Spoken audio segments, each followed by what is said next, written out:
संभाजीराजे छत्रपती जे बोलतात ते 100% चूक असल्याचं संभाजी भिडे यांनी स्पष्ट केलंय। रायगडावरील वाघ्या कुत्र्याच्या स्मारकाला छत्रपती संभाजीराजे यांनी विरोध केलाय। भिडे गुरुजींनी संभाजीराजेंना चुकीचं ठरवत वाघ्या कुत्र्याच्या स्मारकाला समर्थन दिलं। पत्रकार परिषदेत संभाजी भिडे यांनी भूमिका स्पष्ट केली। वाघ्या कुत्र्याची जी कथा सांगितली जाते ती सत्य आहे। वाघ्या कुत्र्याने चितेत उडी घेतली होती ही कथा सांगितली जाते आणि त्याचं स्मारक म्हणून ते करण्यात आलेलं आहे आणि त्यामुळे आता वाघ्या कुत्र्याच्या समाधीवरून नव्या वादाला पुन्हा एकदा तोंड फुटलंय। ते संभाजीराजे भोसले जे बोलतायत ते चूक आहे, 100% चूक आहे वाचले मी, परंतु ती कथा सत्य आहे की वाघ्या कुत्र्याने चितेत उडी घेतली, त्याचं स्मारक म्हणून ते केले। संभाजी भिडेंवर राजकीय नेत्यांनी काय प्रतिक्रिया दिली तेही ऐकूयात। संभाजी असं म्हणतात की छत्रपती शिवाजी महाराज सर्वधर्मीय नव्हते। संभाजी भिडे असं म्हणतात की सर्वधर्मीय ते नव्हते। त्यांनी कोणत्या बागेचा आंबा खाल्लाय मला माहिती नाहीये, त्याच्यामुळे मला काय त्यांच्याबद्दल बोलायचं नाही। रायगडावरची वाघ्या कुत्र्याची जी काही समाधी किंवा जे काही स्मारक आहे त्याबद्दल इतिहास तज्ञांचं मत घेणं गरजेचं आहे आणि पाहिजे तर एक कमिटी नेमा, काय वाटेल ते करा, ठेवायचे ते ठेवा, उखडायचे ते उखडा, परंतु त्याच्यावरनं एवढी पेटवापेटवी करण्याच्या आधी अरबी समुद्रातल्या शिवछत्रपतींच्या स्मारकाबद्दल एवढे कोण उठत का नाहीत हा प्रश्न माझ्या मनाला पडलेला आहे। संपूर्ण राज्यांनी सत्ताधाऱ्यांनी विचारलं पाहिजे की हे कुत्र्याच्या समाध्या वगैरे ह्याच्यावरनं भांडण्यापेक्षा छत्रपतींच्या स्मारकाचं ज्याचं जलपूजन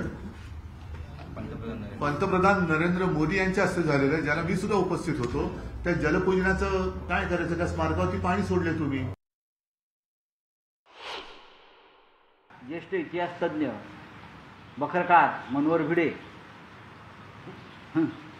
हो त्यांना फार मोठे इतिहासकार आहेत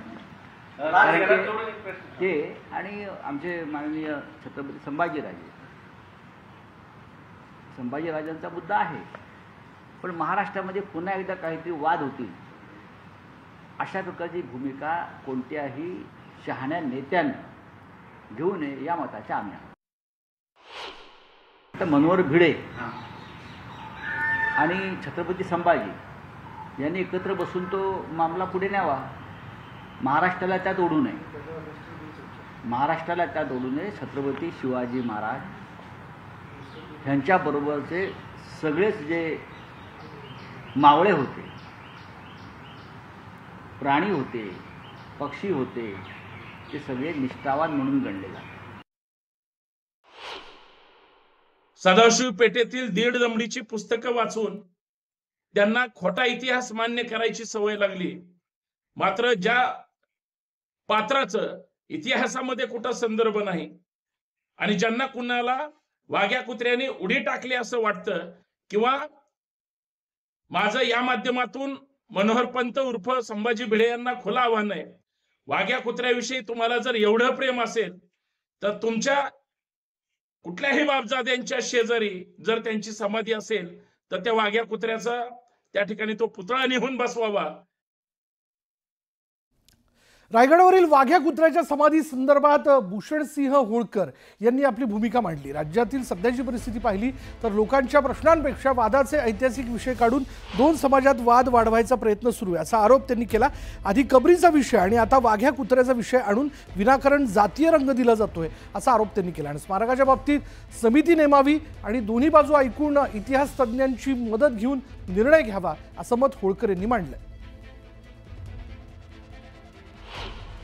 मागे औरंगजेब समाधीचा विषय झाला आणि आता ताजा जो विषय आहे ज्याबद्दल मी बोलायला इथं आलेलो आहे तो रायगड किल्ल्यावरचा शिवरायांच्या समाधी समोरचा वाघ्या कुत्र्याचा विषय।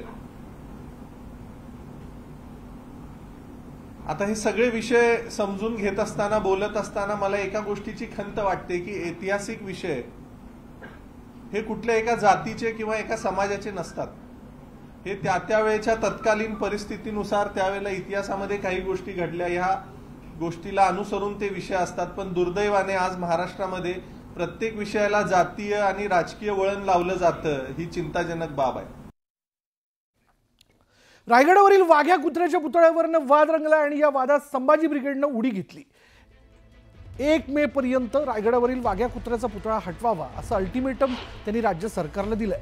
राज्य सरकारने हे अल्टिमेटम पाळलं नाही तर 1 मे नंतर संभाजी ब्रिगेड रायगडावरील वाघ्या कुत्र्याचा पुतळा जो आहे तो हटवणार असल्याचा इशारा संभाजी ब्रिगेडचे महासचिव सौरभ खेडकर यांनी दिला. मराठा जोडो यात्रा संपल्यानंतर 1 मेला आम्ही पुतळा हटवणार असल्याचा इशारा संभाजी ब्रिगेडकडून देण्यात आला. संभाजीराजेंनी पुढाकार घेतलेला आहे. सरकार त्यांना कुठल्या प्रकारचा प्रतिसाद देतं किंवा त्यांच्या मागणीला किती गांभीर्याने घेतं हे आम्ही मराठा जोडो अभियान संपेपर्यंत बघू. अन्यथा सरकारला मी आपल्या माध्यमातून इशारा देत आहे की मराठा जोडो अभियान हे 1 मेला याचा समाप्त होणार आहे. तोपर्यंत सरकारने तो काढावा. तो जर तोपर्यंत काढला नाही तर नंतर संभाजी ब्रिगेडच्या वतीने तो पुतळा निश्चितपणे काढला जाईल एवढं आश्वासन मी आपल्या वतीने सर्व महाराष्ट्राच्या जनतेला, खऱ्या इतिहासाचा आग्रह धरणाऱ्या सर्व समस्त जनतेला देतो. संभाजी महाराजांना सरळ उचलून मकोका लावा अशी मागणी प्रकाश आंबेडकर यांनी केली आहे.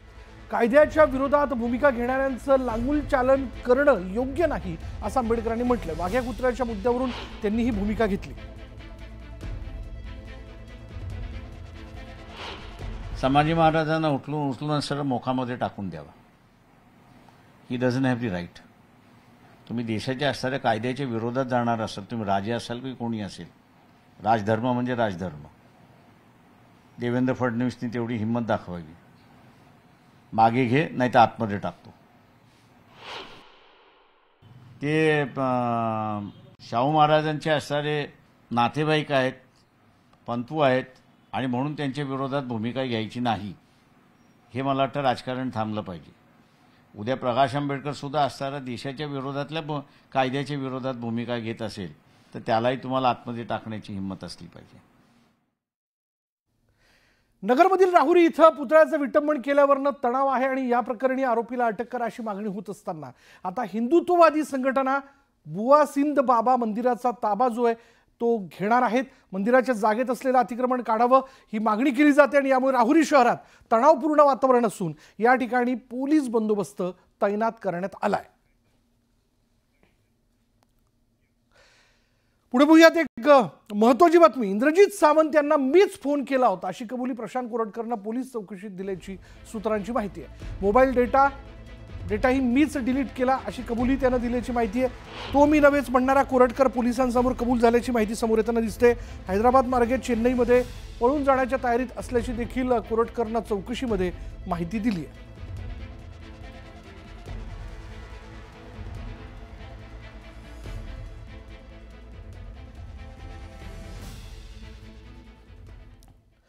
महाराष्ट्रामधील छत्रपती संभाजीनगर जिल्ह्यात असलेली औरंगजेब याची कबर केंद्र सरकारच्या वतीनं तोडण्याकरता प्रक्रिया प्रारंभ करावी यासाठी शिवसेना नेते राहुल शेवाळे यांनी केंद्रीय सांस्कृतिक मंत्री गजेंद्र शेखावत यांची दिल्लीत भेट घेतली. केंद्र सरकारच्या वतीने खुलताबाद इथे असलेली औरंगजेबाची कबर ही राष्ट्रीय पुरातत्व खात्याच्या यादीमधून बाहेर काढण्यात यावी अशी मागणी पत्राद्वारे करण्यात आली.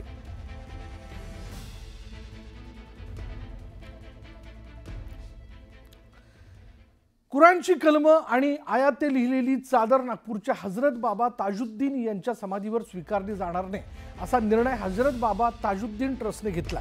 नागपूर हिंसाचारावेळी हिरवी चादर आणि त्यावर लिहिलेली आयते असल्याची अफवा पसरली होती आणि त्यानंतर हजरत ताजुद्दीन बाबा ट्रस्टने हा निर्णय घेतला. इस समय हमने 1.5 साल पहले ही डिसाइड कर लिया था कि अभी जितनी भी जो चादरें आएंगी हज़रत बाबा ताजुद्दीन में चढ़ने की, एज ए चेयरमैन होने के नाते उस पर कुरान शरीफ की आयतें लिखी नहीं होंगी. तो उसमें हम लोग 30-40% कामयाब भी हो गए. और अभी ये जब ये सब हुआ नागपुर में तो अभी हम पूरी तरीके से वो चादरों में आयत जो है उसको बैन करने जा रहे हैं. बातमी आता नाशिक